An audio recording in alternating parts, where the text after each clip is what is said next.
Tonight, I felt very honored that I'll present our very respectful and wonderful senior lecturer Susannah Lin to explain the analyte tonight about Tao and True Nature.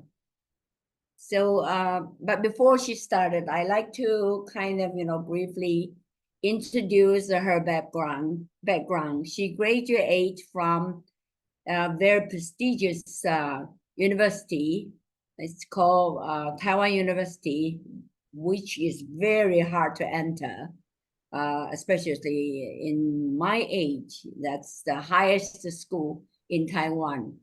Later, she went to the United States.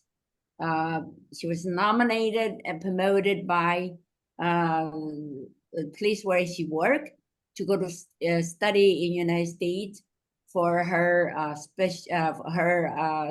expertise. It's about the blood banking. So she passed all the exam and become a licensed and certificated specialist about blood banking. And she came back to work at this prestigious hospital of the school, the University of Taiwan University, for 28 years. There she became a supervisor, but she never forget that her vow is to propagate Tao. Although she has such a stressful work, she did her best, always explain about Tao to every people she encounter. And she is very respected by every one of us, and is almost known by all the members worldwide. She explained about the 4 books in English, precisely and insightful. So tonight, I feel very much. This is my privilege, having her, and I am happy. Like, I happen to be the first one to be the coordinator, explaining how this class started. So our headquarters, like Guanghui, allow us to have this platform to continue for all the time. So we will have a class once a week, once a month. We will study Confucius teaching, and then focusing on this to let every possible member to understand how to explain precisely and properly about Confucius teaching. So tonight, I hope everybody will enjoy tonight, and our lecturing will have a 1.5 hour explaining her comprehension. Of course, she has very subtle comprehension about Tao, especially the 4 books. Like this is the class about the analect, and we have a half hour to have a feedback sharing from many various members, and you're welcome to join the sharing session as well. And thank you, everybody. We will be meeting each other online every month. So enjoy your class tonight. But before that, let's all stand up, and we'll take 3 bows first. First bow, second bow, and the third bow. And let's welcome our lecturing, Susannah Lin, to give us the speech and sharing. Thank you, everybody. Thank you, Linda, for your kind words. Thank you. First of all, I would like to extend my warmest welcome to all the brothers and sisters from Taiwan and from overseas. Thank you for your participation for today's sharing. And before I begin, my heartfelt gratitude to the grace of heaven, the great virtues of our holy teachers, and the merciful guidance of our Lao Qianren and Qianren in heaven. And thank you, masters and fellow lecturers, for granting me this opportunity to share the analects in this online course. And tonight, my topic is Tao and True Nature in the analects. About the analects is also known as the analects of Confucius, or the saying of Confucius. It's an ancient Chinese text comprising a vast collection of sayings and ideas attributed to the revered ancient philosopher Confucius. And the Analects consists of 20 chapters with a total of 492 verses. And from the preface to the Holy Revelation of the Analects, one of the prefaces was given by our holy teacher, 在《论语圣训》的序第2篇啊。Our holy teachers praised for the Analects. Our holy teacher said, the Analects is a treasure vessel of salvation, which means the Analects can save the world. And it can reorganize the ethical frameworks, latitude and longitude. Ethical frameworks, latitude and longitude. That means if human society is a building, then ethical principles are the beams and pillars of that building. Beams and pillars support the entire structure of the building. And if these beams and pillars break, the entire building will collapse. And modern society is chaotic because people neglect foundational moral principles. The Analects can reinforce these principles. The Analects tells us how important moral principles are. And Holy Teacher continued to expound. The Analects serves as the model of truth, goodness, and beauty inherent to our true nature. Truth, goodness, and beauty, 真善美. The Analects is the model of truth, goodness, and beauty. Truth, goodness, and beauty are innate to our true nature, yet sentient beings may not always grasp how these qualities can beautifully manifest in our daily lives. And the Analects serve as a guide, illuminating the virtuous behaviors that reflect the essence of 真善美 in our everyday existence. And Holy Teacher said, the Analects is an unwavering figure in the turbulent world. Unwavering figure, 不倒翁. 不倒翁 emphasized the stability and enduring influence of the Analects because truth stands firm. 真理屹立不摇. So the Analects is an unwavering figure in this turbulent world. And it is the spokesperson for propagating the great Tao. This is very practical. If we want to propagate Tao, although we know that the teachings of various religions can be used to explain Tao, since the sages of different faiths initially transmitted the same Tao.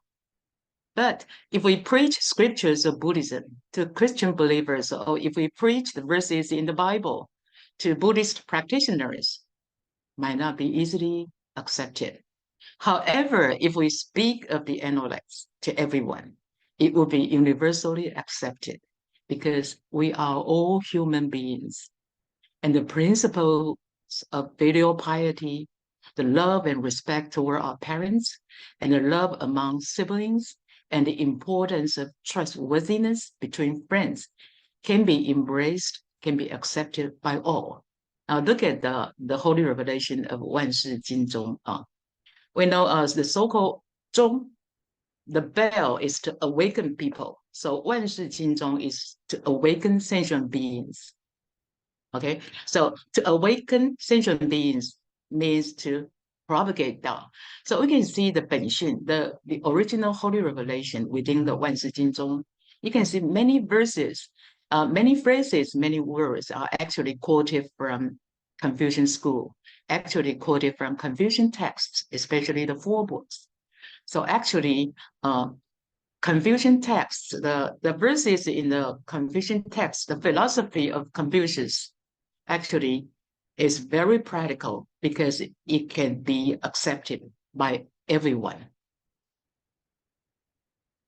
And Holy Teacher continued to expound the importance of the Analects.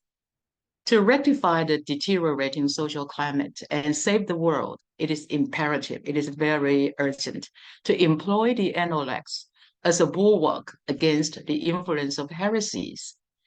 If heresy, 邪说异端, is like tide, rising tide, like 潮水, then the intellect is like 防波堤, bulwark against the influence of heresies. And the intellect can correct moral decay in people's hearts, can prevent the emergence of distorted trends contrary to human ethics. The so-called distorted trends contrary to human ethics typically refer to the violation of filial piety, such as not showing proper love and care to one's parents, or even do something to harm them. Occasionally, we hear such tragic cases in the news, but I don't want to because 不忍心讲太多这些逆伦的事件啊。And Holy Jesus said the intellects can prevent the emergence of distorted trends contrary to human ethics. And the intellects can safeguard the proper order of human society to prevent disorderly actions. In doing so, Holy Jesus said, in doing so, that means in learning and following the guidance of the intellects, may all aspire to become saints and sages. Holy Teacher hoped that all of his disciples can one day become saints and sages. Holy Teacher said, if you cannot become saints and sages immediately, at least you are still on the right track. You are still on the path towards such noble enlightenment. So you can see how important, the importance of learning and following the guidance of the intellects. And there are two prefaces to the holy revelations of the intellects. 论语圣训有2篇的序. The first preface was given by Confucius. And in the preface to the holy revelation of the intellects, Confucius said, my entire life had indeed been dedicated to openly sharing knowledge, 名传诗书, through poetry and literature, while silently transmitting Tao, 暗传道. So Confucius is also one of the patriarchs in Tao lineage. That's why we can find few verses hinting at Tao and true nature as testimonies to the preciousness of Tao. And furthermore, the principles of ethics and virtues, 伦理道德, in the intellects are most needed in White-Yang era. The teachings are never outdated and can be accepted by people all over the world, regardless of their nationalities, languages, cultures, or religions, because the intellects is the spokesperson for propagating the great Tao. It's just like our grand senior elder, our Lao Qianren, always said when His Holiness was with us, His Holiness always encouraged us that if we want to propagate Tao to the whole world, it's best to preach Confucian philosophy first, because everyone has parents. So everyone can comprehend the importance, the touching essence of filial piety. Most people have siblings, so we can feel the love between siblings. So that's why Confucian philosophy, especially the intellects, is a spokesperson for propagating the great Tao. And in many holy revelations, 在很多的训文里面Buddhas and holy teachers have encouraged us to study, share, and practice the teachings of the 4 books. That's why in this online series, we have 6 sessions. And within this year, we have arranged 6 sessions, and 3 of them are expounding the intellects, and 3 of them are expounding the great learning. Okay. So we can see in many holy revelations, Buddhas and holy teachers encourage us to learn and practice the teachings of the 4 books, starting from the intellects. So in this series of courses on classical texts, we have 6 sessions on selected readings from the intellects. 3 sessions will be in this year, and another 3 will be in next year. And within this year, from July to December, we will have 3 sessions on the analects and 3 sessions on the great learning. 3堂论语，3堂大学啊。Okay, and within the session, expounding the analects, we will discuss selected readings from the analects. And the selected readings from the analects, the passages categorized into 6 major themes. They were selected by our Tao Center. And the 6 themes are, number 1, Tao and True Nature. Number 2, Propriety and Ren. Number 3, Filial Piety and Fraternal Respect. Number 4, Conduct and Virtue of a 君子行仪. Number 5, Conduct and Virtue of Confucius, 孔子行仪. Number 6, Disciples of Confucius, 孔门弟子行仪. Okay, so tonight we will start from Tao and True Nature. Okay, the first passage for tonight. Tao cannot be expressed in words. In chapter 17, verse 19, Confucius said, the master said, I would prefer not to speak. And then a great disciple Zigong said, if you, master, do not speak, what shall we, your disciples, have to record? Because we need to take notes. If you do not say anything, then we have nothing to take note. We have nothing to record. And the master said, does heaven speak? The 4 seasons follow their courses, and all things are continually produced. But does heaven say anything? Then Zigong was speechless. Okay. Why can't Tao be expressed in words? Why? It is like a child who can't see the moon in the sky. So the teacher points to this moon and say, now there is the moon. Then the child sees it. But the finger itself is not the moon. 以指示月，指非月. Similarly, because sentient beings cannot find their inherent true nature, so the great sage gives them teachings to explore the Tao within. However, words and languages are not Tao itself. 以言全道，言非道. Okay? So the finger cannot touch the moon. The finger isn't the moon itself. The words and language isn't Tao itself. That's why Confucius say, I don't want to say anything. I would prefer not to speak. Confucius said, I would prefer not to speak because he was concerned that people might become too attached to words. Because knowledge itself is not equal to cultivation. A very knowledgeable person is not equal to a well-cultivated person. Okay, so, but in this Y-Yang era, we need to propagate Tao universally throughout the world. So we need to preach, not only preach, but we need to speak out loud. Now we are learning English. We are learning to use English to propagate Tao. That's why the English Tao Learning and Studying Center is established by our Tao Center. And that's why we have this online course, because we want to learn how to use English to express Tao. So we need to preach and speak out loud. But Confucius said, I would prefer not to speak. And is there any contradiction? No contradiction at all. While we are preaching Tao, while we are propagating Tao, we need to be mindful that we practice what we preach. That's all. We practice what we preach. Let our words, let our actions be aligned with our words. Okay, I would like to quote this holy teacher's merciful words to resonate with this concept.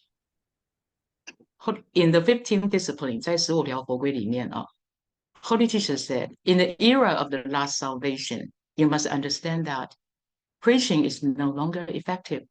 在末后的时候啊，讲道已经没有用了啊。Tao is not something to be spoken of, but something to be practiced. How should it be practiced?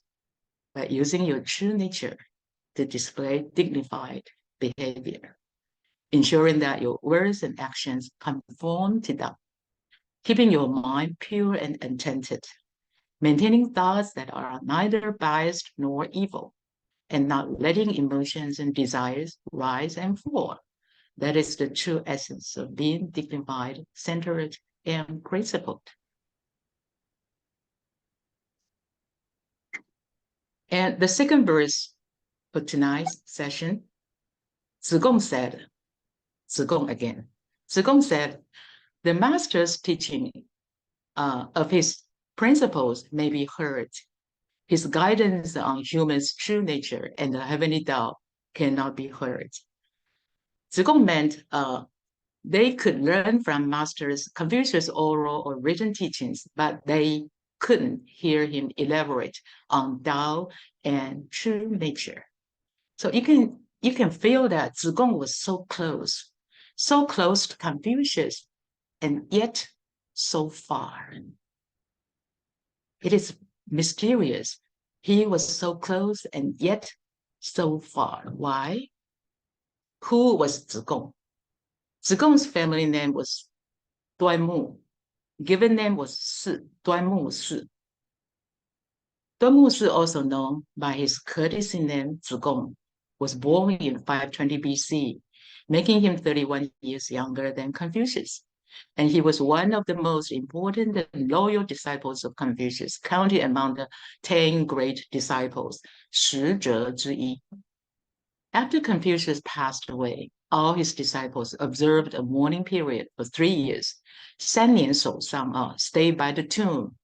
But when it was time to say goodbye, only Zigong remained by the tomb and guarding it for another 3 years. It was so touching. And this shows the deep bond between a master and a disciple, 这个师徒之情, as well as the utmost respect Zigong had for his master, 尊师. 真是尊师的典范, He truly exemplified the virtues of respecting teachers. And among Confucius students, Zigong was second only to 宰我 in eloquence. So we all know that 言语宰我Zigong. So Zigong was very good at speech. And additionally, Zigong was a prominent diplomat. He was a successful statesman. He was a prominent diplomat of the spring and autumn period, holding high official positions in several states, and was also renowned as a wealthy businessman. So he was wealthy, powerful, talented, but humble. That was Zigong. But he said, the master's teachings of his disciples may be heard, and his guidance on humans' true nature and the heavenly Tao cannot be heard.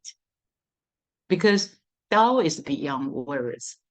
People cannot understand Tao merely through reading books or listening to lectures. And during Confucius' time, Tao was transmitted on a one-to-one basis.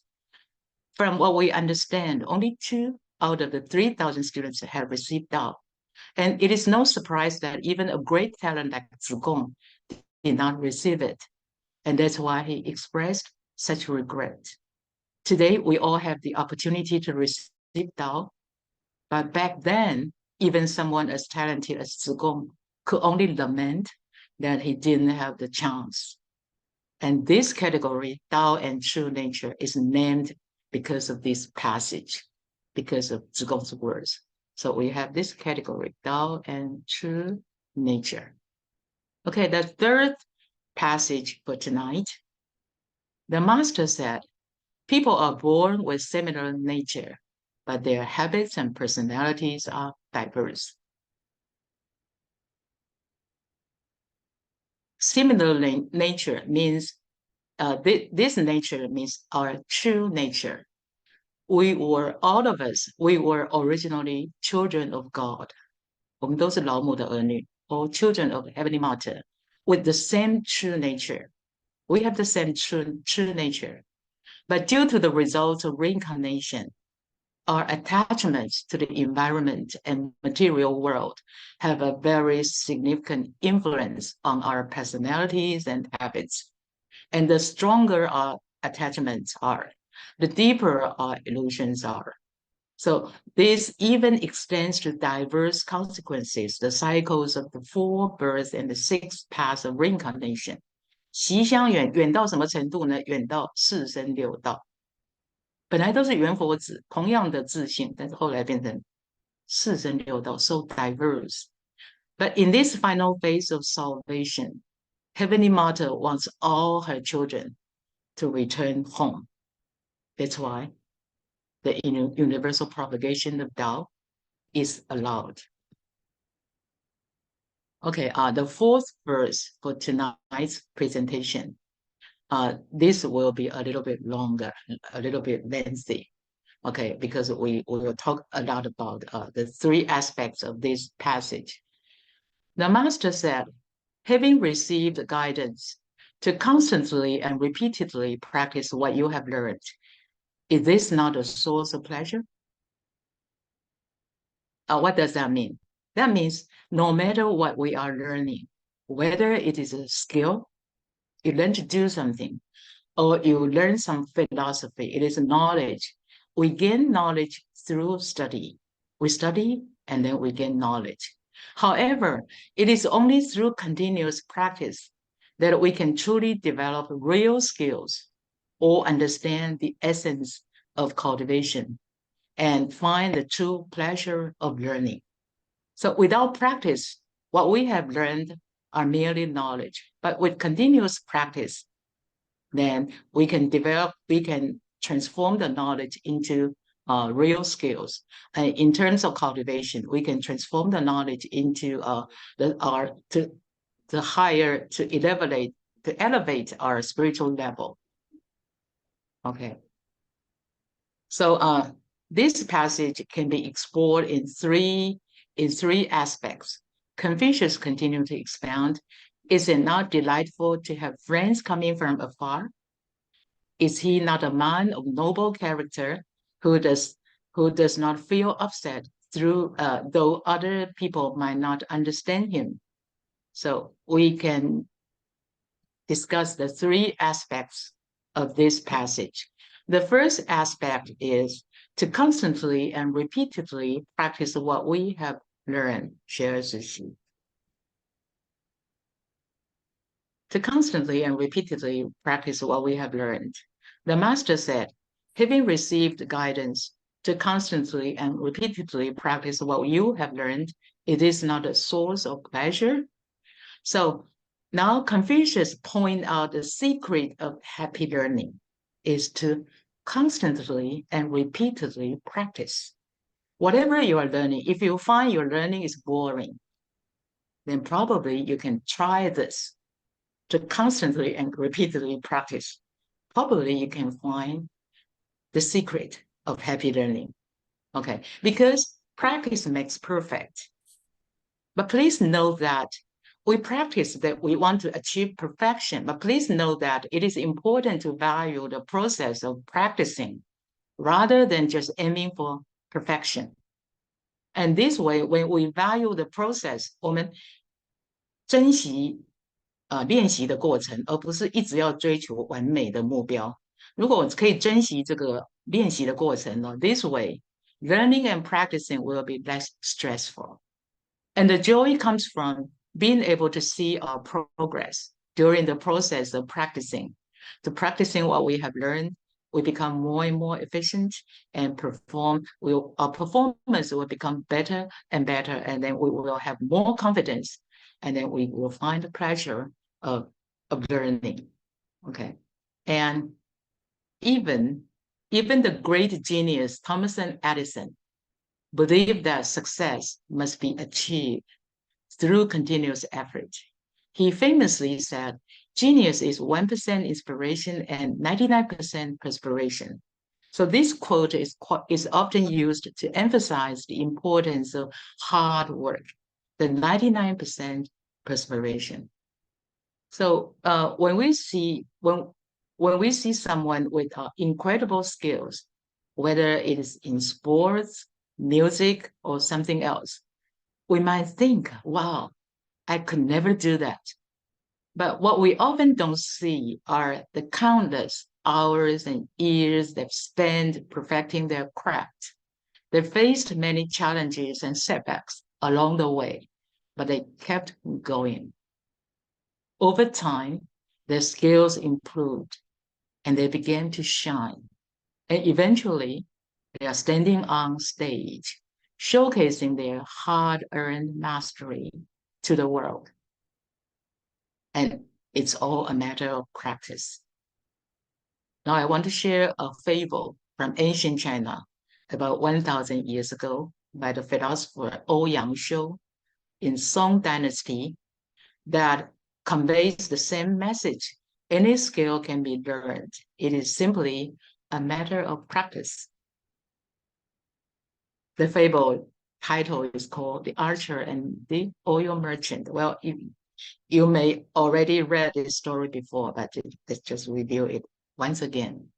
There once lived a man who was an excellent archer. He could shoot an arrow with such precision that he would hit the target. Then, with another arrow, split the first one in half. He traveled from village to village, showcasing his remarkable skills. Every time he performed, the villagers would gather amazed and applauding at the spectacle they had never witnessed before. But one day, he arrived in a small village. He drew his bow, released the arrow, and the crowd erupted in applause. As the villagers finished applauding, then a voice from the back of the crowd spoke out.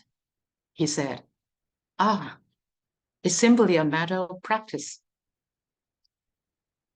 And this really bothered the archer. He was proud by of his talent and didn't like hearing that it was just practice. So after his show, he marched to the back of the crowd to confront the man. To his surprise, the man was carrying pots of oil to sell. 居然是一个卖油郎. And feeling a bit offended, the archer asked, "How dare you say it's only practice? Look at me. I'm famous for my incredible aim." But the man with oil simply smiled and replied, "Ah, it's only a matter of practice. Now, let me show you."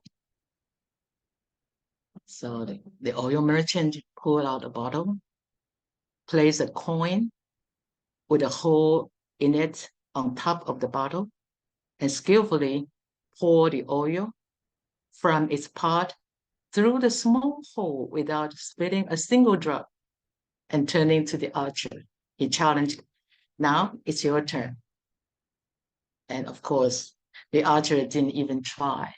He understood that it truly was a matter of practice. So the point of this story is that by focusing on practicing a certain skill, one can become an expert in that field. So the master archer, despite his incredible talent, he had to acknowledge that his achievements were simply the results of practice. Similarly, the wandering old man, with his remarkable skill in pouring oil, had achieved it through months and years of practice. The master archer may have thought of himself as a genius, but upon witnessing the old man's oil pouring skill, he realized that all such incredible abilities come from practice. So the moral of the story is, if you want to excel in something, dedicate yourself to practicing it consistently. Talent alone is not enough. It is the effort and dedication to practice that count, that truly leads to mastery. And the above is only the surface explanation of this quote. 学而时习之，不亦说乎? Isn't it a source of pleasure to constantly and repeatedly practice what you have learned? 这还只是表面的意思而已哦。There is a deeper meaning in terms of restoring our true nature. 因为我们要谈到自信啊，所以这一章跟自信很有关系啊。I would like to quote our holy teachers Holy Revelation, the extraordinary value of learning Tao, 学道之殊胜. In the beginning of this Holy Revelation, Holy Teacher said, the character 学 shares the same upper part as the character 觉. And the lower part of the character 学 actually represents a baby. And 觉 actually means awakened. So 学道, learning Tao is about awakening the innocence of a child's heart. 所以学道就是让自己的赤子之心觉醒。To awaken the innocence, our innocent childlike hearts. And 学而时习, then about 习. This character 习, the original meaning of the character 习 means birds learning to fly by flapping its wings repeatedly. You can find it in 说文解字. 习 means 鸟硕飞. 鸟硕飞 means birds learning to fly by flapping its wings repeatedly. We know birds are born to fly, but they need to practice repeatedly in order to find their inherent nature to fly, right? And we are all humans. Human beings are born to walk or run. We can walk and run. But when we were toddlers, if we don't learn to walk, if we don't learn to stand up and then learn to take a step forward, then we can never walk, not to mention to run. So even to reveal our inherent nature, we need to practice. So similarly, all sentient beings, we know, all sentient beings will eventually attain Buddhahood, 众生毕竟成佛.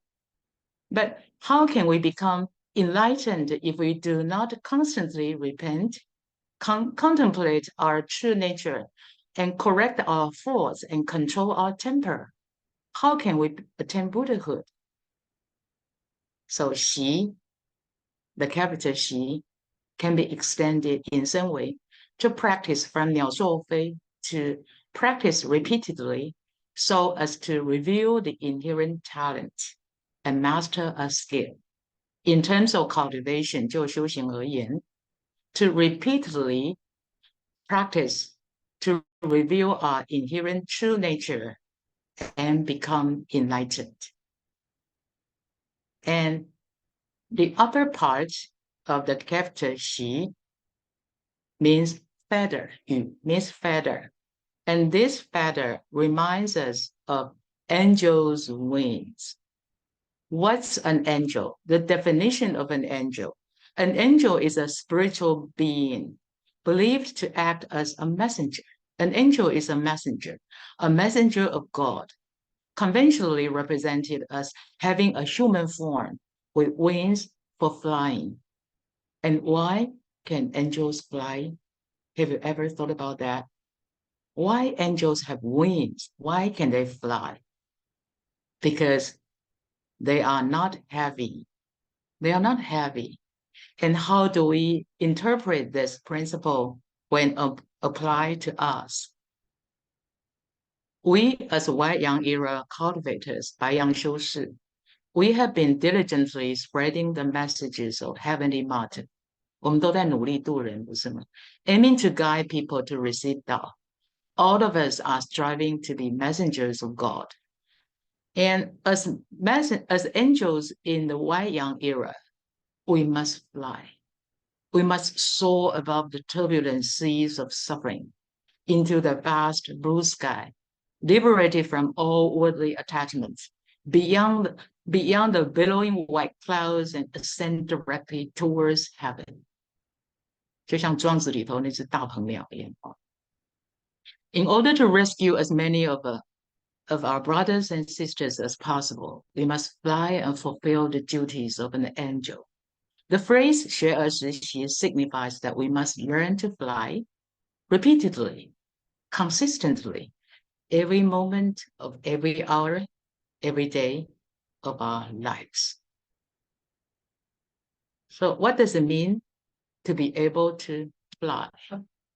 To fly, of course, not to fly an airplane or a helicopter. To fly means to transcend worldly attachments, to overcome all obstacles. And this describes the spiritual liberation and transcendence of the mind. That means to fly. So look at the picture. Can he fly? Of course not. He can't fly because his burden is so heavy. He is weighed down by the enormous rod, let alone to fly. And what does this burden come from? Where does it come from? What are the causes of the burden? Because life is as challenging as the sea, filled with sufferings, 人生苦海. And each person carries their own karma and negative tendencies. 每一个人都有业障. And also their bad habits. And these internal negative tendencies, bad habits, and external negative karma all contribute to the burden of life. And if we wish to soar, we must first shed our burdens. So how to shed our burdens? How do we let go of the burden? Through cultivation, we learn to release all attachments. We learn to introspect and uncover our true nature, and allowing the spiritual light to dispel the darkness within our minds. 一灯能破千年，能除千年暗；一字能灭万年云。Let our spiritual light to dispel the darkness. We no longer governed by greed, anger, or ignorance, and we can expand our minds to help others. This is internal virtues, to cultivate our internal virtues. And then how about external merits? By spreading the Tao and accumulating external merits, we can settle our karmic debts. 偿还业债要外公啊. So thus, through cultivating internal virtues and establish external merits, our burdens will lighten, and we can begin to soar. We can become more light-hearted, more peaceful, and more enlightened. And the moment we can fly, we transform into true angels. So let go of the burdens so we can fly freely in the sky. We need to rid ourselves of burdens to be carefree. Okay, that's the first aspect of 学而时习.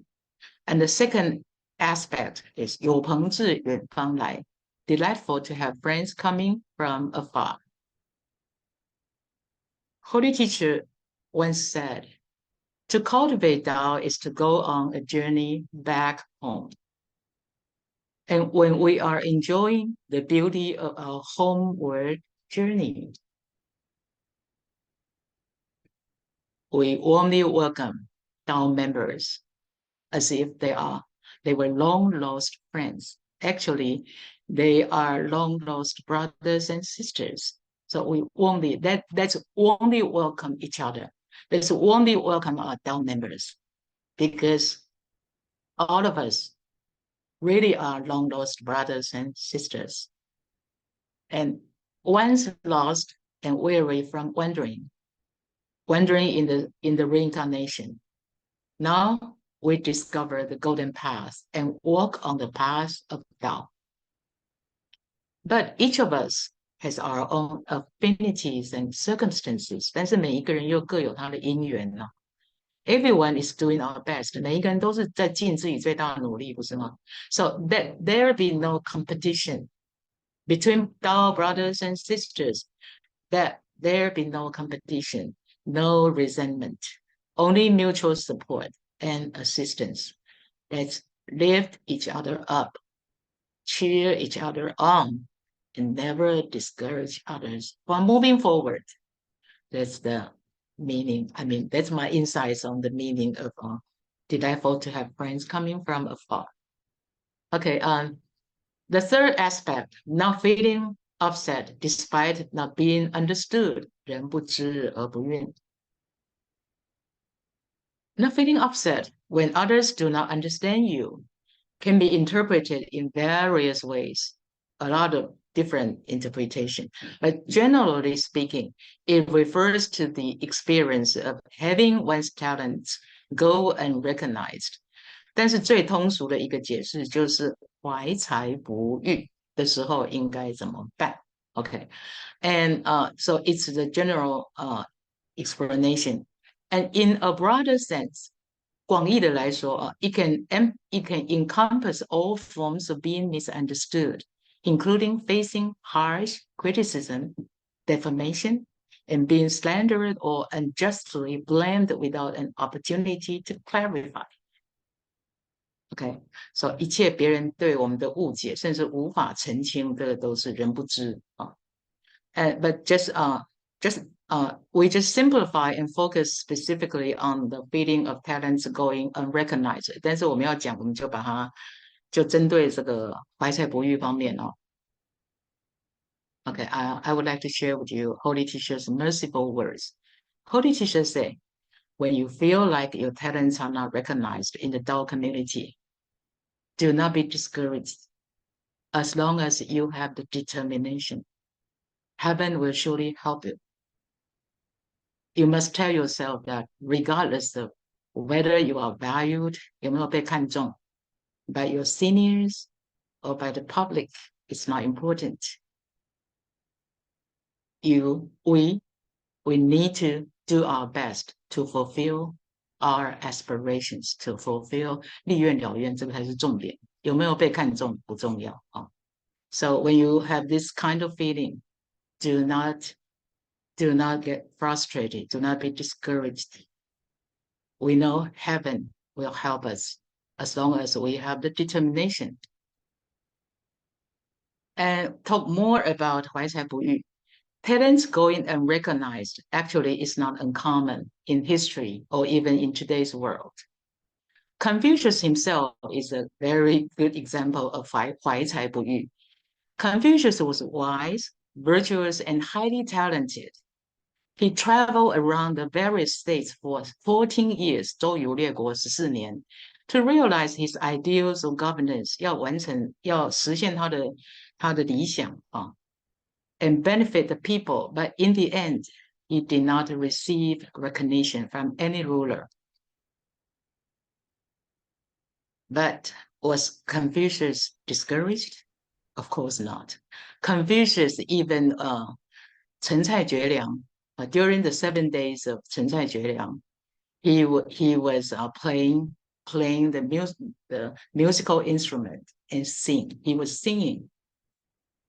The external environment could not affect his happiness, his inner joy, because Confucius understood very well that a 君子 means person of noble character. Confucius understands very well that a 君子, when circumstances allow, a 君子 can achieve great merit in benefiting the world. That means 一个君子达则兼善天下. And when faced with adversity, 穷则, at the very least, the 君子 will uphold personal integrity and continue to cultivate himself. 穷则独善其身. So we need to realize that our abilities, our talents, our wisdom belong to us. The abilities, talents, and wisdom can be obtained through personal effort and cultivation. Thus, these are within our control. Our abilities, talents, and wisdom are within our control. But whether other people appreciate or utilize our abilities, talents, or wisdom or not will depend on various external factors such as 天时地利人和, timing, location, and people. And 天时地利人和 cannot be controlled by ourselves. So timing, location, and people are beyond our control. So 要看开一点啊. So for a person of noble character, with such broad-mindedness, external applause, 外在的掌声呢, or neglect, 外在的忽视就是宠入, external applause or neglect cannot affect their inner joy. And so how How then could they become upset? 那他们宠辱不惊的话，又怎么会人不知而生气呢？ How then could they become upset due to their talents going unrecognized? Okay, to review this, the master said, having received the guidance to constantly and repeatedly practice what you have learned, is this not a source of pleasure? Actually, this passage is the first verse of the first chapter in the Analects. 这是《论语》当中的第一篇中的第一章。So the first verse of the first chapter actually summarizes the entire Analects, presenting the core themes of Confucian teachings right at the beginning. 所以开宗明义就把整个《论语》的精髓都呈现出来。Okay, so having received guidance to constantly and repeatedly practice what you have learned means to restore our true nature. Restoring one's true nature brings joy to the heart. Okay, and is it not delightful to have friends coming from afar? Means finding long-lost brothers and sisters is an incredibly joyous and heartwarming experience. So the first one is internal cultivation, and the second one is external propagation of doubt. And the third one is he not a man of noble character who does not feel upset, though other people may not understand him? Not feeling upset, though not being understood. That means when it comes to wealth, poverty, success, or failure, when it comes to 富贵、贫富或穷通啊，就是富贵或者是贫贱，或者是很通达，或者是很失败啊。When it comes to wealth, poverty, success, or failure in the human world, we simply follow the course of nature, 就听其自然。Because external applause or neglect, 因为外在的宠辱 cannot affect the inner joy of a 君子. So be a true cultivator. Be a 君子. Okay, the fifth passage for tonight. Confucius said, if at dawn you receive Tao, you can face death at dusk without regrets. So literally, this means that if at dawn you receive Tao, it's okay to die at dusk. That literally means that. In ancient times, people cultivated themselves first in order to be qualified to receive Tao. 古时候是先修后得. So this is at dawn, Taipei 101 at dawn, and this is Taipei 101 at dusk. And because receiving Tao can help us transcend the cycle of birth and death, so no doubt about it, in ancient times, 先修后得. If receive Tao at dawn, no doubt about it, they can face death at dusk without regrets. Wow, what about present days? At present days, people receive Tao first. 我们是先得后修. People receive Tao first, then begin to cultivate. So there are two different situations. The first one is one receives Tao shortly before passing away. So we can find cases in our Tao community when our friends or relatives, they are severely sick, and we ask, some even ask 点传师 to go into the hospital, and with the permission of the hospital to transmit Tao to this almost very, very sick friend, or even ask for leave to leave the hospital and to quickly receive Tao in the temple. So if one receives Tao shortly before passing away, what will happen? If they remember the three treasures, of course, upon returning to heaven, remember the three treasures, sure, they would return to heaven, but they need to continue to cultivate and assist in propagating Tao, to establish outer merits and to accumulate internal virtues. However, the merits and virtues of one day's cultivation on earth will require much longer time in heaven to achieve. 但是在人间所修一天呢，在天上要修办很久。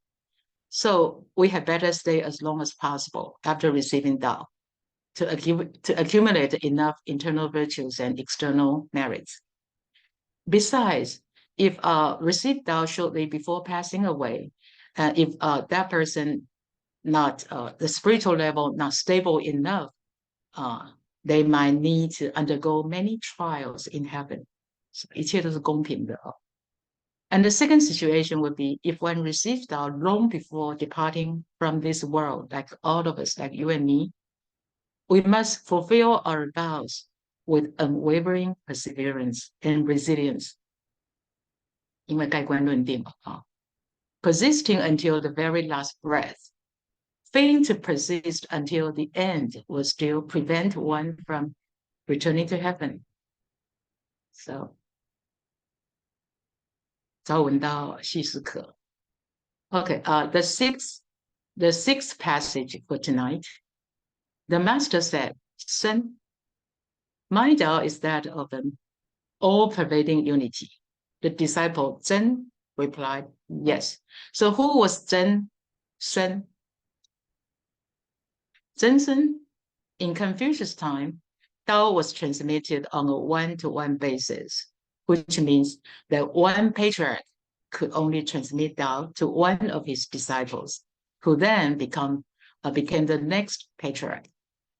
圣圣相传.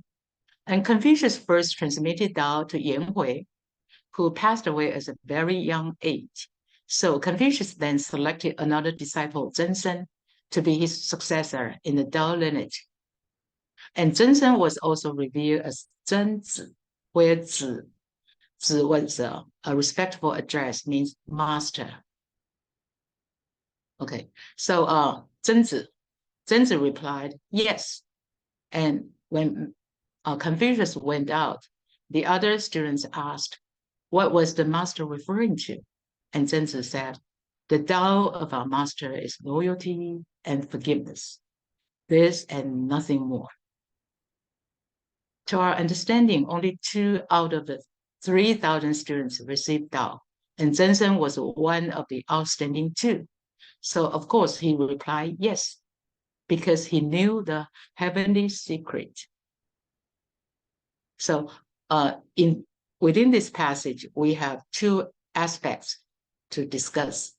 The first aspect is 无道一以贯之. My Tao is that of an all-pervading unity. Now look at this picture. You can see many pearls. Here are some pearls. They might be beautiful on their own, but when they are just scattered around, they don't serve any purpose. They can't become the lovely jewelry that people wear. But if we have a thread to string the scattered pearls together, then a precious necklace or a beautiful ornament is formed. Okay, and this is of course a metaphor to illustrate that as a beginner in learning Tao, all the pearls are scattered around.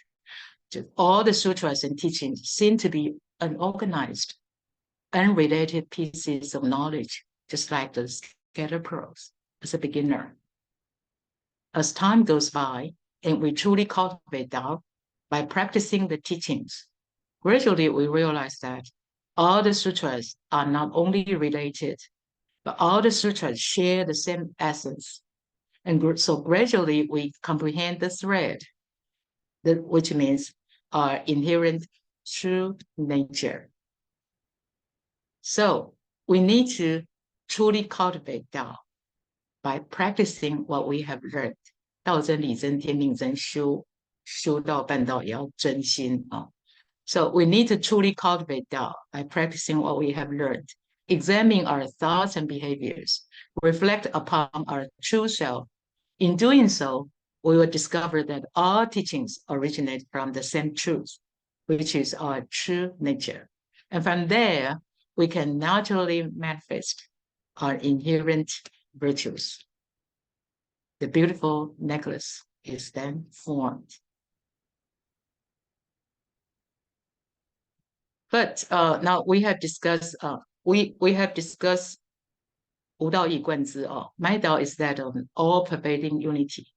But Zhenzi answered his fellow classmates, said, the Tao of our master is loyalty and forgiveness, this and nothing more. 非常肯定 this and nothing more. And why is that?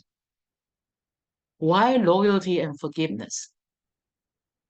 Because when other students ask the meaning of 无道一贯之 my Tao is that of an all-pervading unity. Zhenzi answered loyalty and forgiveness. Why? Because other students had not received Tao. And Zhenzi could not reveal the heavenly secret, 天机不可泄露, right? But he needed to provide an answer. So it's a very wise answer. Because what is Tao? Tao, our inherent true nature, is invisible, intouchable, is intangible.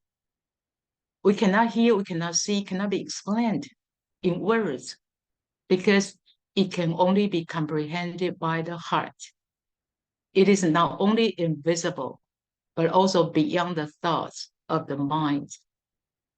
Let's say in Buddhism called 不可思议, cannot be explained, and also beyond the thoughts of the mind.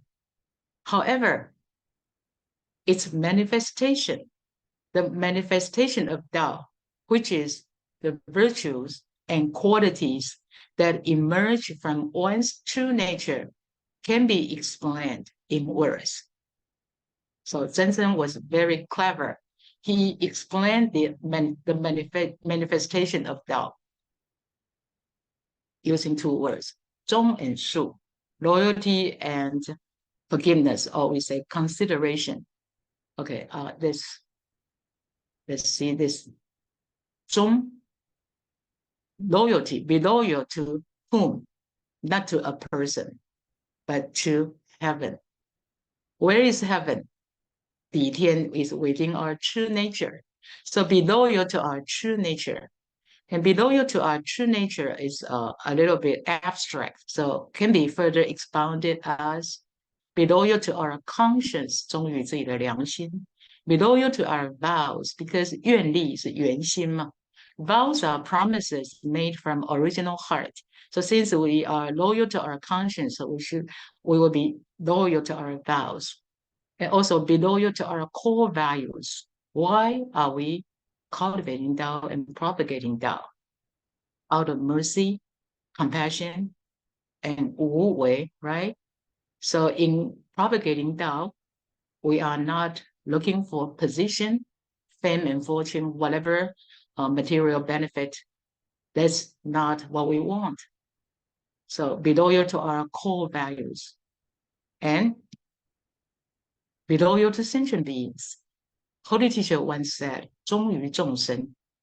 That's a little bit interesting because usually we will think 众生 is 后学, and 后学应该尊重前贤. And why 前贤 need to be loyal to sentient beings?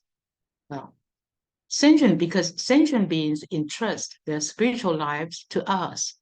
When a new Tao receiver comes to the temple, what does he see? He may not see Buddha. I mean, he can see Buddha statue, but he cannot see the miracles of Buddha appear in front of him, right? All he can see, all they can see are humans, all the Tao seniors. And they listen to us. They follow our instruction. They listen to our lectures. So it's like sentient beings entrust their spiritual lives to us. So as a Tao senior, do we cherish them as we cherish our children? 有没有疼惜他们像疼我们的小孩一样呢? So be mindful of our bad habits and ill temper, because our bad habits and ill temper might have a bad influence on their faith. So be loyal to sentient beings. Well, that's my insights on 忠. And what about 恕? 恕 in Chinese, we say 如心, right? 如心 actually is 同理心, empathy. Okay. we may not be able to achieve perfection in one step to attain Shu, but we can take it step by step. The first step is be considerate to others. There's a saying that put yourself in other people's shoes and then walk a mile, that you can see how painful their feet are. Okay, so put yourself in others' shoes. Don't do to others what you don't want others to do to you. Have empathy toward them. And maybe we can think, if I were him, what would I feel? That's the first step. First small step, put yourself in other people's shoes. And then second step, you can learn to forgive. Well, now we're talking about 原谅, talking about forgiving. Some people might say, allow me to explain in Chinese. Some people might say, 你不是当事人呢，谈什么原谅啊？你怎么知道当事人有多苦啊？ So now I'm talking about forgiving. I'm not talking about those very severe harm. 有很多很大的伤害，我们现在避而不谈啊。What we are talking about forgiving are very trivial things in our day-to-day life. Okay, in our day-to-day life that we are dealing with our family members, our loved ones, or our friends, or co-workers, or even the strangers happen to meet on the street. What if you are offended? Just very trivial thing. If you are offended, we don't explode the moment we are offended. Always need to slow down. If we are offended, do self-examination. If we haven't done anything wrong, then we learn to forgive a troubled soul. If someone say unreasonable words to us, harm us, without a reason to just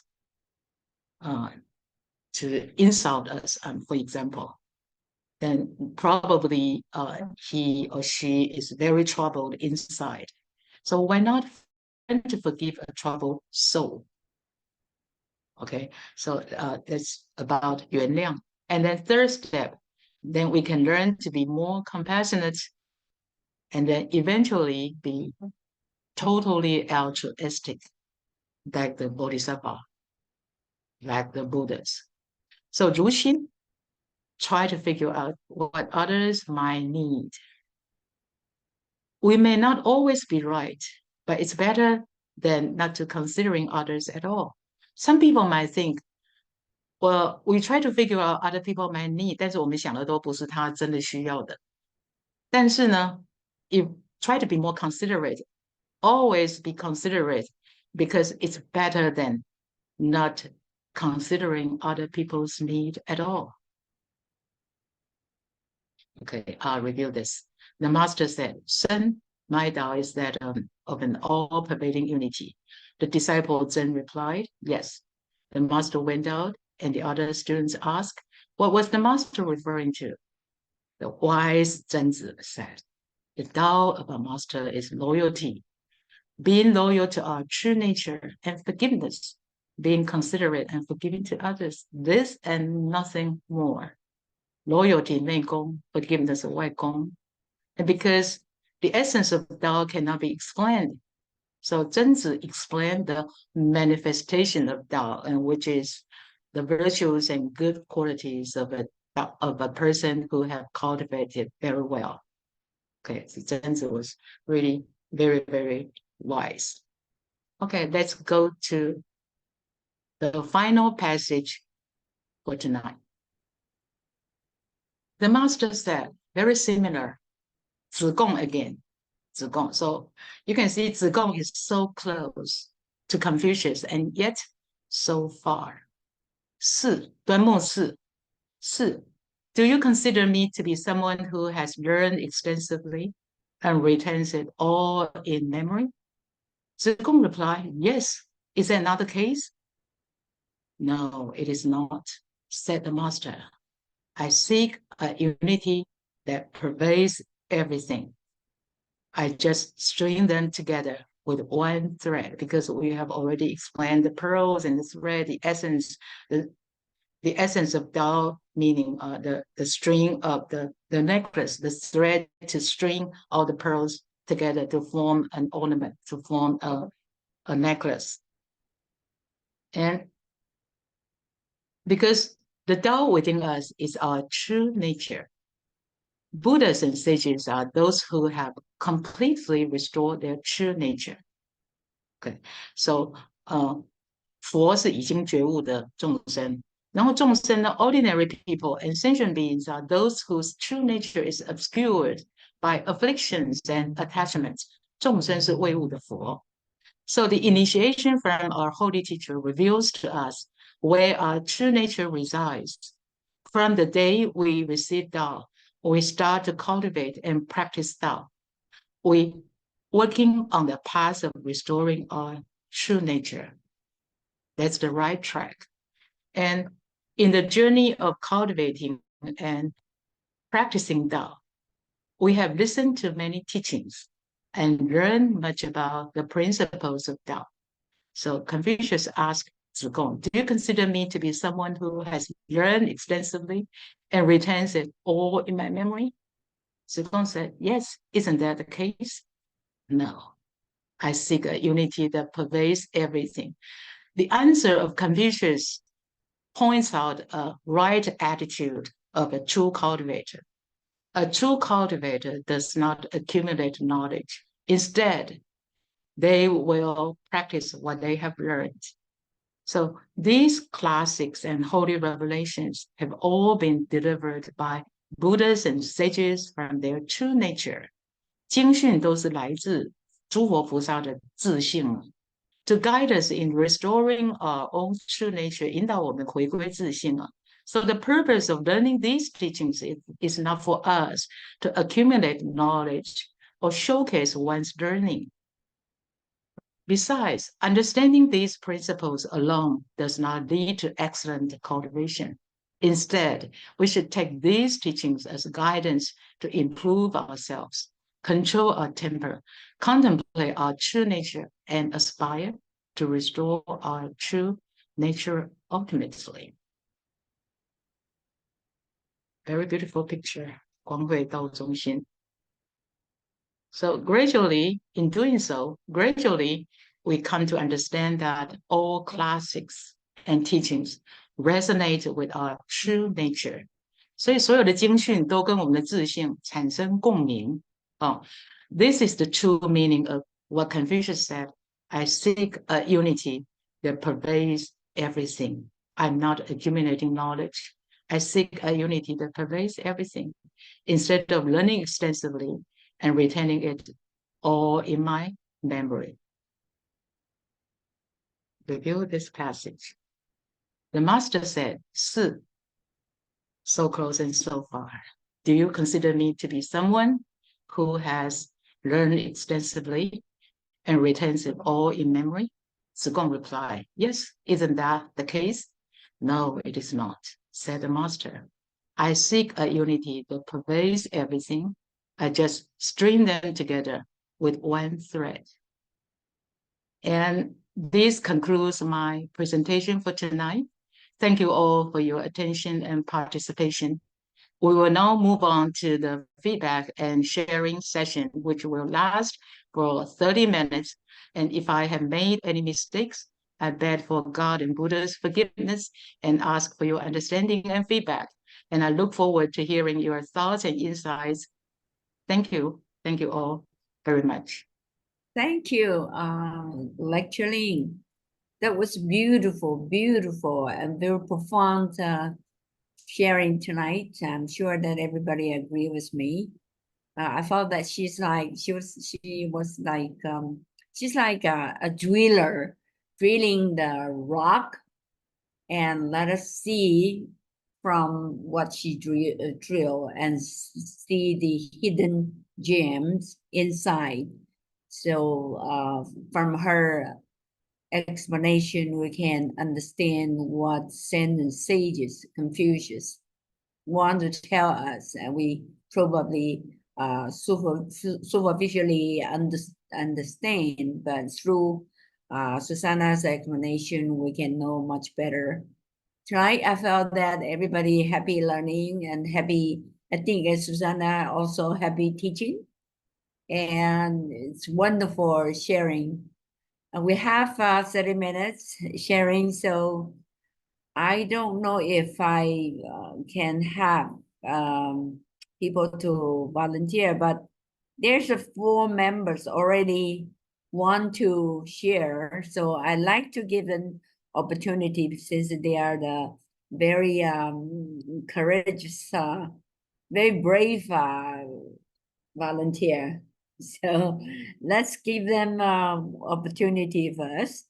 The first one is from Yunning, Taiwan.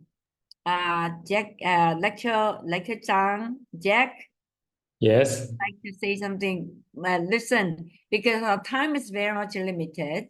So I would like whoever want to give the sharing to skip the parts of thanks the grace of heaven and the virtues of our holy teacher that we already expressed it. So each one of us, we only have a 5 minutes. So take the 5 minutes, enjoy sharing, and give a feedback what you heard from our wonderful, respectful Lecture Lin. Okay, 5 minutes. Go ahead. Okay, thank you. Thank you, Lecturer. And good evening, masters, lecturers, and all the dorm members. My name is Jack from Yunling English style class, and I'm very honored that I can have this opportunity to share what I've learned from Lecture Lin's topic.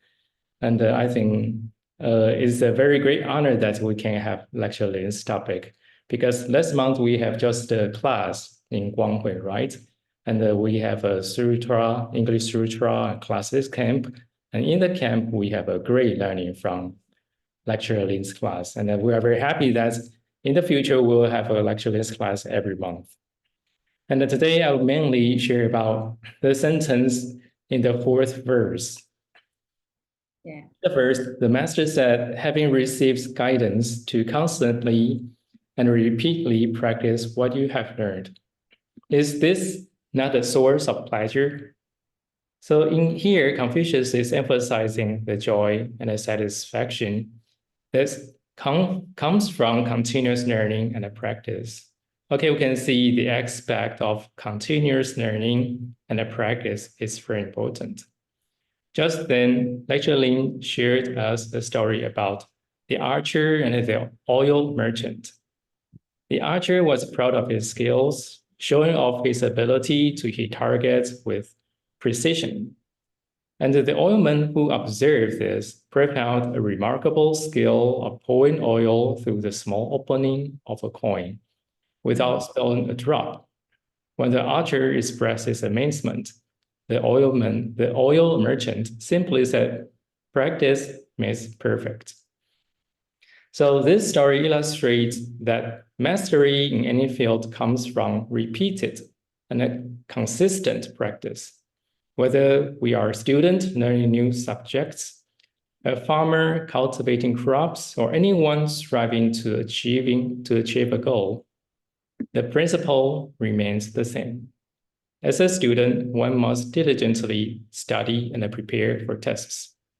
As a farmer, one must consistently plant, cultivate, and harvest crops.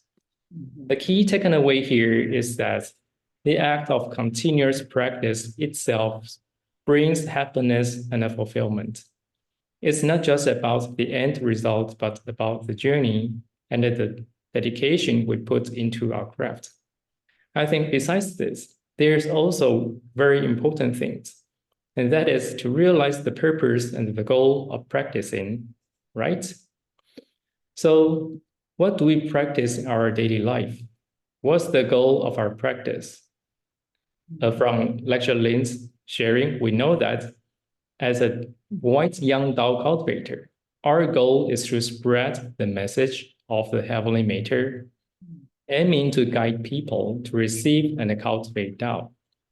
We strive to be messengers of God, helping others find their path and live according to these spiritual principles. Despite the difficulties and the obstacles we might face, it is our mission to overcome them and continue propagating and spreading Tao.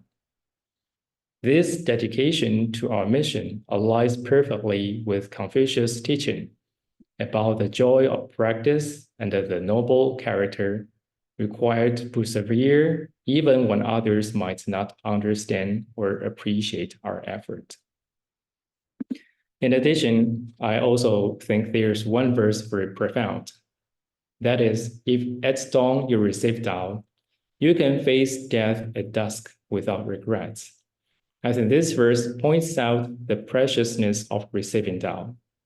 Here, it means that understanding and living according to Tao brings such deep fulfillment that even if we were to die the same day, we would have no regret, right? So this speaks to the peace and the completeness that comes from truly grasping and living by the essential principles of life. So I think we are very lucky that we can receive Tao. However, we know that in ancient times, people cultivated themselves first in order to be qualified to receive Tao. But nowadays, people receive Tao first, then begin to cultivate Tao. What does that mean? That means we still have a lot to learn. We still have a lot to do in order to cultivate and propagate Tao. So as a member of the English Tao class, our practice involves spreading these messages and helping others find their own connection to Tao. This mission gives our lives direction and a purpose, allowing us with a greater good and the timeless wisdom of Tao. By doing so, we can continue to a larger spiritual journey, not only for ourselves, but for those we touch through our effort. So above all, that's what I have the feedback of Lecture Lin's topics. And thank you very much. Thank you, Jake. That was wonderful sharing. I know that you paid very close attention and you did good job. Thank you. You're very happy. I can see that you're smiling. So it's very profound understanding from Lecture Lin's sharing. So I'm sure that's going to be very helpful for us. Yes. Yeah, and then I found practicing anything you practice, like even practice forgiving, it takes a lot of patience, a lot of practice.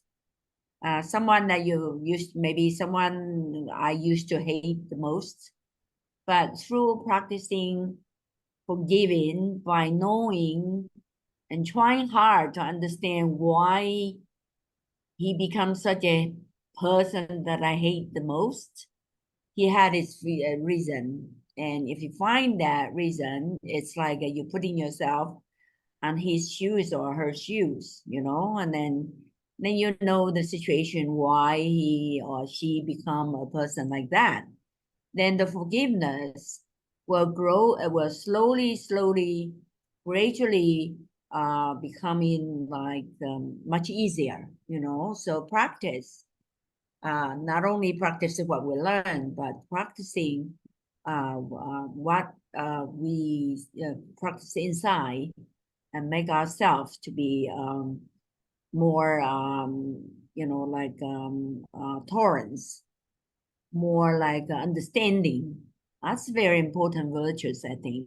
And thank you, Jack. There's another one lady, Cynthia from Taipei, Lecture Huang. She also volunteered and she said, make sure, don't forget me, okay? And she wanted to say something. Let's welcome Cynthia, Lecture Huang to share again. I have to remind you, you have 5 minutes. I took 1 minute from you. I'm sorry. Okay, go ahead. Thank you. Enjoy your sharing. Thank you, Linda. Thank you very much. Good evening, masters, lecturers, and all of you. This is Cynthia from Taipei English Tao class. Thanks for Lecturer Lin's Susannah's wonderful sharing. I feel so touched. I want to share what I have learned tonight. Tao and true nature are so profound and beyond words Lecturer Lin used examples to help us to understand it. First, I want to share about learning and practicing. Although we already received Tao, we are still easily influenced by the external delusions and cannot reveal our true nature. So we should cultivate and practice Tao repeatedly and do not give up on the halfway. If we can see our progress during the process, we will feel the joy and enjoy it. Yes, we are the messenger from heaven. But if we have too much burden, we cannot fly and we cannot help others either. So we should let go of our burdens and cultivate our internal virtues. Also accumulate our external merits, which will eventually transform to be a true angel. And that is our mission. Secondly, I want to share that not feeling upset, though misunderstood by others. When we put efforts, we will have expectation. If the result doesn't meet it, we may feel disappointed. So we should stay calm, offer a clarification later, and the truth will prevail. Of course, God will help us, and we should be patient when insult occurs. The last one I want to share is that if at dawn you receive dawn, you can face death at dusk.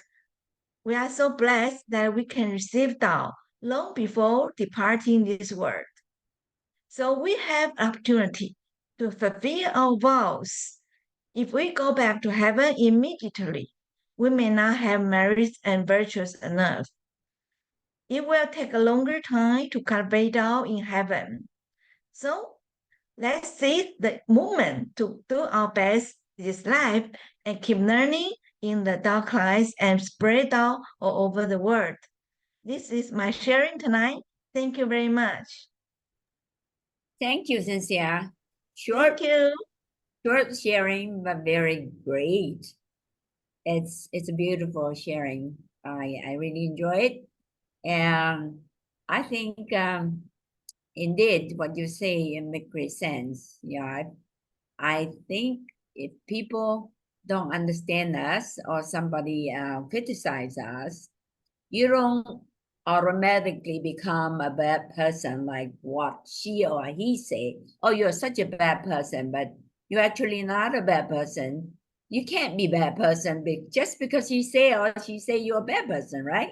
So I say, if I'm not the rotten apple, I won't be a rotten apple. Even people say you're a rotten one, but I'm not. So who cares what people say? So enjoy every moment and be who you are, and just remember we are happy angel of our holy teacher, our heavenly matter, and we are going to be a real good model to all the people and be a very good bridge between heaven and earth. And thank you so much. It's wonderful. Your voice is so beautiful. Thank you.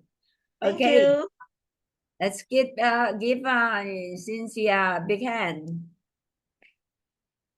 There's a third one again. I have to give her a chance. Otherwise, she also said, give me the opportunity. It's from Taichung, a beautiful lady. She grew up in a Tao family, and young lady, but very since she was born, she's already cultivating Tao in her mom's tummy. So lecture Joyce Chiu tonight, 5 minutes sharing after what she heard. Okay, let's welcome her. Okay, good evening, everyone. This is Joyce from Taichung English class, and thank you for giving me this opportunity to share what I have learned from lecture Susannah's sharing. So I would like to share from 学而时时知, and I think that Okay, I think we are really blessed and fortunate to be cultivated in this time, and because really cultivate and learning that takes times, and sometimes we need to repeatedly practice. So I think that's why we have the 5 years progressing class. I think maybe that's why our non-resting Bodhisattva give the chance that we learn from the 5 years progressing class. And also we have 10 functional working groups that we can practice what we learned. And day by day, years by years, that while we are listening for the class, it's kind of a lecture is reminding us that we practice to increase our awareness of our true nature, awareness of our emotions, and also we have so many brothers and sisters that we can learn from each other, that we can support each other, and especially now that we are learning classics and sutras sharing together. So this is really a happiness things. Yeah. And for the third part of 学而时之, not feeling upset despite not being understood. And well, it reminds me that I used to be the person that I can work very hard, but I can not take other people's complaints. Okay. but day by day, and after this chapter, I think it is more important to not to worried to being upset, but it's more important that if we have the wisdom to knowing other people, to understand others, try to lower our ego, or try to kind of to want other people to see me. Yeah. So that's my learning from this chapter. Yeah. And I feel also very touched from the sharing from lecture Susannah, that we should be loyal to our Buddha nature, and also loyal to all the sentient beings.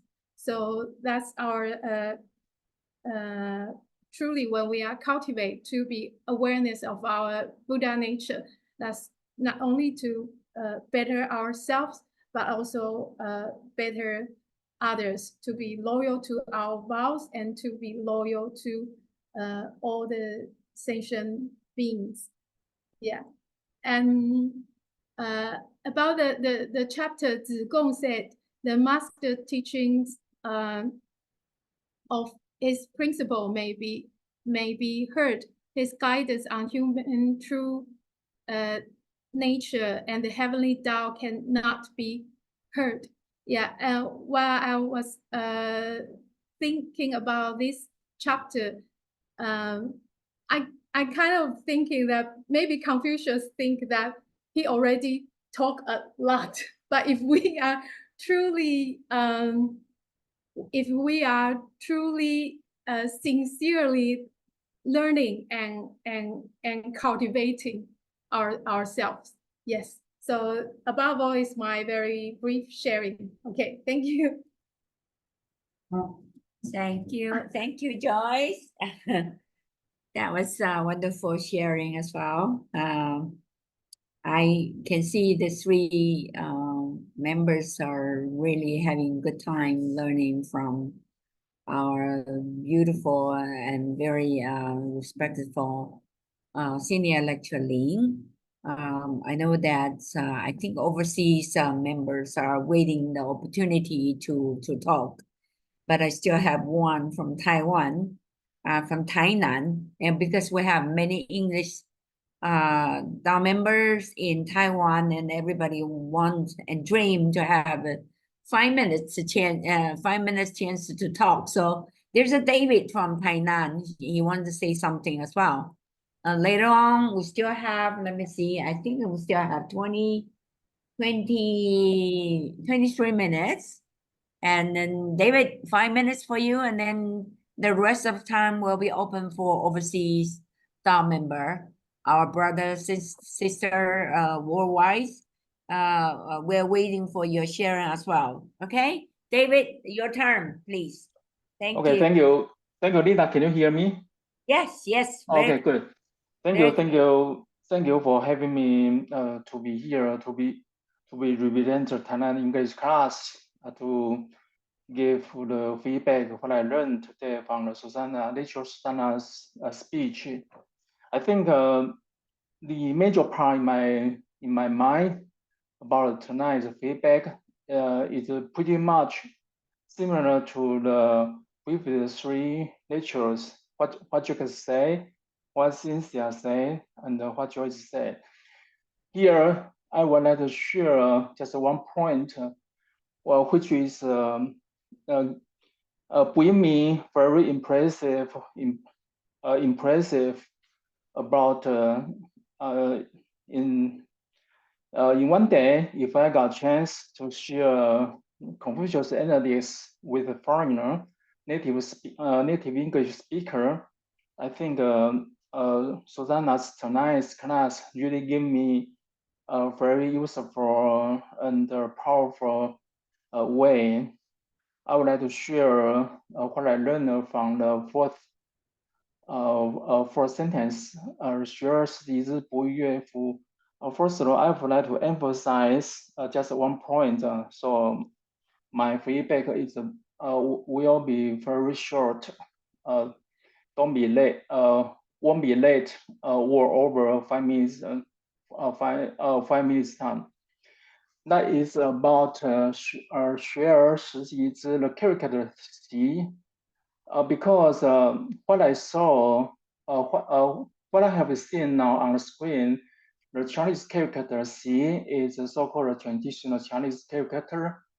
However, go back to the way what Confucius living at that time is around 2,500 years ago.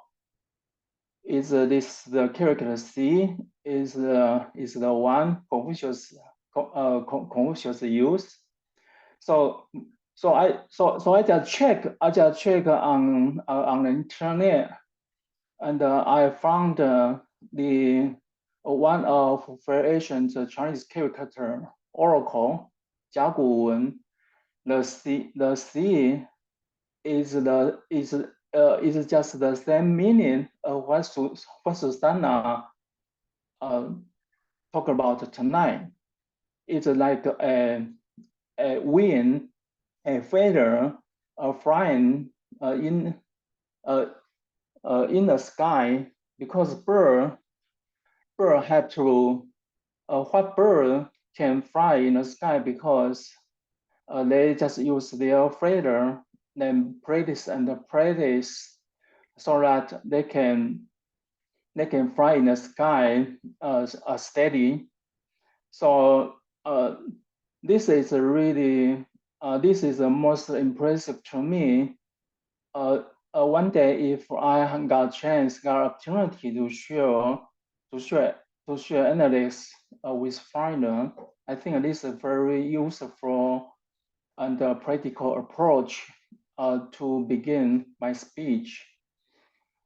So almost the end of my feedback tonight. I would like to appreciate Susannah again, give us very profound and meaningful and practical speech about the Tao and the true nature in the analytics I think this is really give me a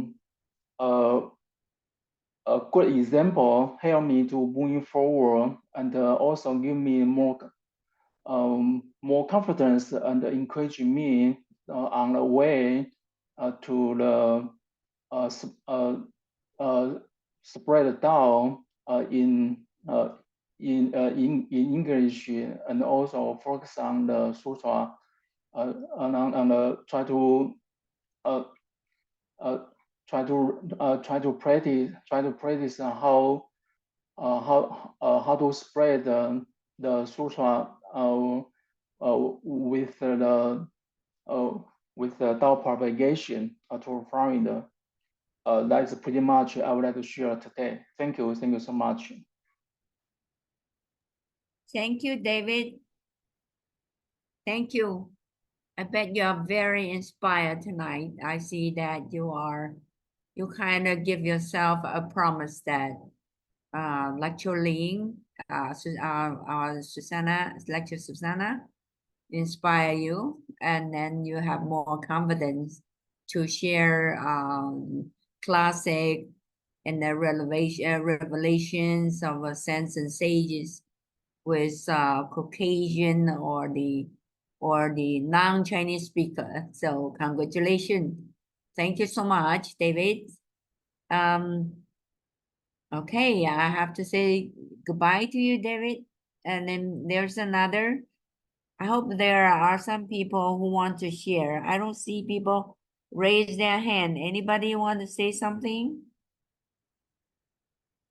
Is there anyone want to share? 5 minutes? Everybody's quiet.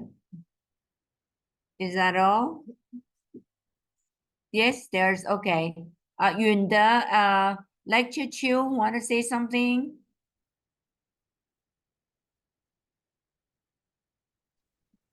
Lecture? Yes. Hello, everyone. Hi. I'm Jun Kai from Taipei. Oh, good. Yes, I thank you for everyone to have this class, and he was great. So I hope next time we can have the same thing again. But I also learned this session we only focus on Confucius, and also his disciple Zigong. But I think we should also pay attention to other 四正使者 such as Yan Hui and Zhenzi. Okay, that's all I want to say. Thank you, everyone, and good night. Good night, Lecture Chu. Thank you. Indeed, we will have opportunity to share more about the Sisheng, but we just started, so certainly we will have opportunity in future. So don't worry. We will share those passages in 孔门弟子行仪, but tonight is only focused on Tao and True Nature, and the passages are selected by our Tao Center. So I just follow the textbook, the selected passages. Yes, in the future we will 孔门弟子行仪 will cover all the sentences. Yeah, in the analects. Yeah, thank you, Lecture Lin. Lecture Chu, you heard that, right? So don't worry. Let's be patient, and it will come. Anybody else want to say something? Yeah, you're welcome. Okay, anybody want to say something? No, so far, no. Well, actually, our nature is from heaven, and then we have God's nature. We have the heavenly matters nature. So, we actually, like what the Lecture Lin told us, we resonate our true nature with heaven, with all the Buddhas. So we are practicing to restore back our Buddha nature, which is exactly same as all the Buddha, exactly same as our heavenly matter. So through this, we understand so much. And I'm sure that we are very much inspired and encouraged by Lecture Lin. Tonight it's I found myself personally, I felt it was very wonderful and successful beginning. So good beginning will bring a good ending. So tonight, so far there's 155 members still online, but we used to have a 170 something member. So this online class will continue to be on. So all this member, you are already in the team or holy team. So you're the member of a holy team, and we will be focusing on understanding the classic and the sutra of the saints and sages, and try to explain in a proper word, precise meaning by learning these courses. So be with us, and let's be very intensively learning all this. Since nobody want to talk, so I'm just gonna end today's class and hope everybody have a great dream and even dream about Confucius. You're probably one of the disciples, that's why you're here today. So have a good dream tonight. Enjoy what you heard. So everybody, before we say goodbye to everybody, let's all stand up and say goodbye to Heavenly Matter and all Buddhas and sages, ascended sages, by taking 3 bows. First bow, second bow, and third bow. Thank you, everybody. Have a good dream. Thank you. And thank you, Lecture Lin. Thank you. Thank you, Linda, for hosting the session. Thank you all for joining us tonight, and have a good night. Have a good night too, everybody. Thanks. See you next month. Everyone. Yeah. See you next time. Thank Don't you. forget Bye-bye.